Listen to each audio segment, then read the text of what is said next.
This is IFV, the web space with your dose of business and financial news. In full view, we're making your business our business. Welcome to In Full View. I'm Marcella Palmer, bringing you the week's medium and small business news from historic Gallagher Steakhouse in Midtown Manhattan, where Nick Ragone, an entrepreneur, author, and partner at public relations giant Ketchum, launches his latest book, Presidential Leadership: 15 Decisions That Changed the Nation. He launched to a packed house with the help of Ketchum president Rob Flaherty and CNN anchor and chief business correspondent Velshi. Ragone talks to us about his book, his busy life, and finding balance. Nick, there's a sense that we know you revere history, we know you revere the presidency, and you managed to get through this thing without me largely being able to detect a bias. You seem to think that the presidency is often occupied by people who deserve it, who have worked hard. They're honorable people. Nick has even threatened to write a book about President Chester Arthur. I don't know who President Chester Arthur is. He had mutton chops. But this is Nick's fourth book, and I think one of the great things about this book, Presidential Leadership: 15 Decisions That Changed the Nation, is the number of huge decisions that were made by that chief executive against some of the advice they were getting from their closest advisors, and maybe more importantly to the character of the individuals involved, against the political winds of the time. Presidents and other politicians are routinely accused of kind of reading the polls. A lot of these decisions were not politically popular at the time and didn't even necessarily reflect the advice they were getting from their cabinet officers and immediate advisors, but they had the guts and the character to make them. From Lincoln's decision about the Emancipation Proclamation all the way through to Ford pardoning Nixon, certainly people were saying this is not going to be politically good for you. It's going to cost you the next election. But there was guts involved in the decision making. And one of the great things about the book is it examines the advice they were getting and the decision they ended up making. And of course, virtually all those decisions did in fact change the nation. Nick, this isn't your first book. You're a busy man. You are an entrepreneur, you're an author, you've been with Ketchum for quite some time now.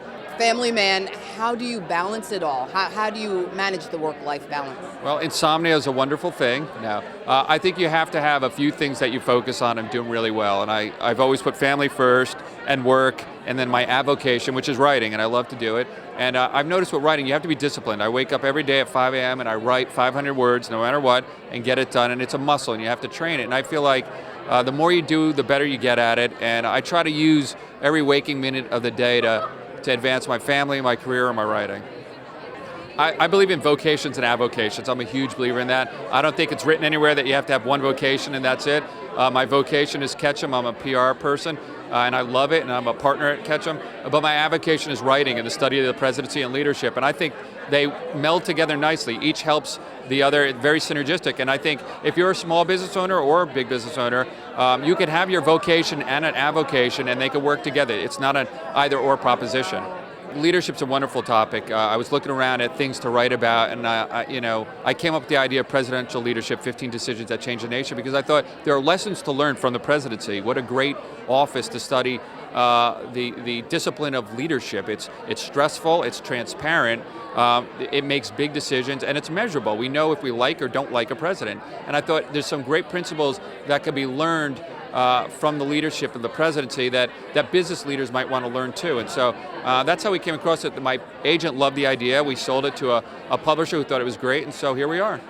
Now, talk to us about the business angle that you just mentioned. As you know, small businesses, medium businesses, large businesses, and especially entrepreneurs enjoy IFV news. Can you give them a nugget out of what you pulled in your historical research? Yeah, a couple things. One is, if you want to build your own personal brand, if you're a small business, and I consider myself a brand, you need to do something, do it well. I picked a book, and then go out and market and promote it. And I think it helps establish your brand. And in its way, that's a form of leadership, by choosing your brand and marketing it. What I learned from this is that a couple things. One is, be decisive. No matter what you do, be decisive. Get your information and then make a decision and move on it. Listen to those around you. Absorb as much as you can. Try to gather as much information as you can. Be flexible in your thinking. That's one of the things I learned about this book is the great presidents, Lincoln, Roosevelt, Ronald Reagan. They were very flexible, and they sort of evolved over the course of their presidency. And I think those are great traits for small business owners. Be decisive, gather information, be flexible. If the facts change with it. If the environment change with it. The common thread of the 15 case studies in my book was these are men born of conviction. They are rooted in a belief in something. And I think entrepreneurs are the exact same way. Look at the great entrepreneurs. They're born of conviction. They have an idea and they believe in it. And they don't let anything get in their way. Reagan, his advisor said, don't do the evil empire speech. He did it anyway. Truman, his advisor said, don't fire MacArthur. He did it anyway. Roosevelt, his advisor said, don't do Lend-Lease. He did it anyway. And I think they're men born of conviction. I think it's a great lesson for small business owners and entrepreneurs. Don't be detracted by others. Don't get sidetracked. If you have a conviction, go with it. Any lesson from the current President Barack Obama? Perseverance. I wrote a chapter on President Obama and healthcare reform, and the thing I learned is perseverance. Healthcare reform probably should have died about 6 times after Scott Brown's special election in summer of 2009, but he was persistent, and he hung in there, and he got it done. Whether you agree with healthcare reform or not, it's a study in persistence, and anybody that owns a small business knows you have to persevere. That's all for this week from the IFV News team. Thanks for joining us from Gallagher Steakhouse in Midtown Manhattan. Be sure to check back every day right here at ifvnews.com for the latest on what's happening around the globe in the medium and small business world.